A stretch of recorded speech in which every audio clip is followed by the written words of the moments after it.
ഇന്നത്തെ നിയമസഭാ സമ്മേളനം ധവളപത്രം ഇന്ന് അവതരിപ്പിച്ചു. ഈ ധവളപത്രം അവതരിപ്പിക്കുമ്പോൾ കഴിഞ്ഞ 2 ദിവസം മുമ്പ് പിണറായി പറഞ്ഞു ധവളപത്രം എന്ന് പറഞ്ഞ ഉമ്മാക്കി കാട്ടി പീഡിപ്പിക്കണ്ടെന്ന്. എന്നിട്ട് ഇന്ന് ധവളപത്രത്തിൽ എണ്ണി എണ്ണി എണ്ണി സർക്കാരിന്റെ ലയബിലിറ്റി, ബാധ്യത, അത് ഷോർട്ട് ടേം ഒക്കെ പറഞ്ഞ് എണ്ണി എണ്ണി പറയുമ്പോൾ വിറക്കായിരുന്നു. 1982 കോടി രൂപ നമ്മുടെ ട്രഷറിയിൽ ഉണ്ടെന്ന് പറഞ്ഞിട്ട് വി.ഡി. സതീശൻ ഒരു കാര്യം ചോദിച്ചു, എന്തുകൊണ്ട് പട്ടിക വിദ്യാർത്ഥികളുണ്ട്, അവർക്ക് 300 സംതിങ് കോടി രൂപയുടെ ബാധ്യതയുണ്ട്, അതുകൊണ്ട് എന്തുകൊണ്ട് കൊടുത്തില്ല എന്നുള്ളത്. അങ്ങനെ എണ്ണി എണ്ണി എണ്ണി ഓരോന്ന് ചോദിക്കും. എൻ്റെ മക്കള് എനിക്ക് തോന്നുന്നു ഇതൊക്കെയാണ് സർക്കാർ.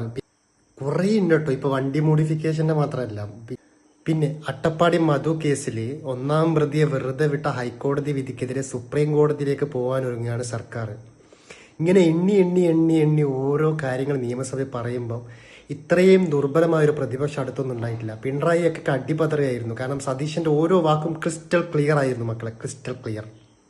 മാത്രമല്ല KN ബാലഗോപാൽ പുള്ളി ബബ്ബ അടിക്കുമായിരുന്നു.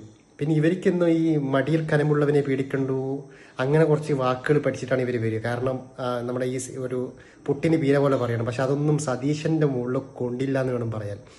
ഇന്നത്തെ ഈ നിയമസഭയുടെ സഭാ TV ലൈവ് ഇങ്ങനെ പോകുമ്പോൾ മക്കളെ the Sarkar going to be done something else. ഇത് പൊളിക്കും.